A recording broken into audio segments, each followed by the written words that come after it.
please subscribe my channel and like Koro Sobe. একটি নির্মল প্রকৃতিতে একটি উঁচু পাহাড় অবস্থিত। তার ঠিক ডান পাশে একটি গ্রাম অবস্থিত। সেই গ্রামটির নাম সোনাতুলা। সেই গ্রামে অত্যন্ত গরিব মানুষ বাস করত। পূর্বপুরুষদের মতে সেই গ্রামে গুপ্তধন পাওয়া যায় এবং কেউ গুপ্তধন খুঁজতে যায় না, কারণ সেখানে অসংখ্য নির্জীব প্রাণী বাস করে। বাঘ, সিংহ, এই ভয়ের কারণে কেউ গ্রামের বাইরে যেতে পারে না। সবাই গ্রামের ভেতরে কাজ করে।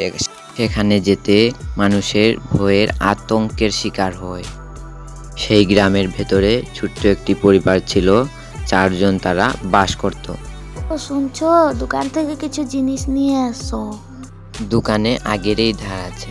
আচ্ছা, দেখি আমি কিছু করতে পারি কি। এই বলে সে ঘর থেকে বেরিয়ে গেল, দোকানের পথে রওনা দিল। যেতে যেতে রাস্তা পার হলো সুন্দর, এবার দোকানে এসে পৌঁছালো। ওগো শুনছো, আমাকে কিছু বাকি চাল দেবে? বাড়িতে সবাই না খেয়ে আছে। তামাশা নাকি? আগে ধার শোধ করো, তারপর চাল নিয়ে যেও।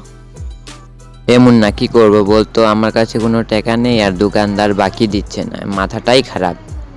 আমার দাদা বলেছেন ওখানে একটা জঙ্গল আছে, সেই জঙ্গলে গেলে সোনার খনি পাওয়া যাবে, তুই ওখানেই যা, কিছু একটা পাবি অবশ্যই।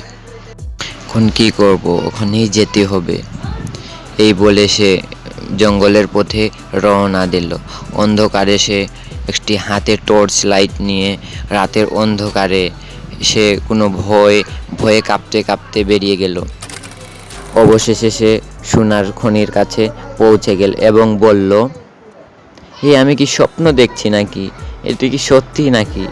এখানটা সত্যি সোনার খনি, আহ কি মজা। এই কথাটি বলেই সে হাতে একটি ব্যাগে সোনার খনি নিয়ে বাড়ির দিকে রওনা দেয় এবং সে মনের আনন্দ ঠেকাতে পারে না। এবং বাড়িতে গেলে বউয়ের কিছু রাগ করে বললে, তুমি সারা রাত কোথায় ছিলা? এত রাতে আমরা না খেয়ে আজ থেকেছি।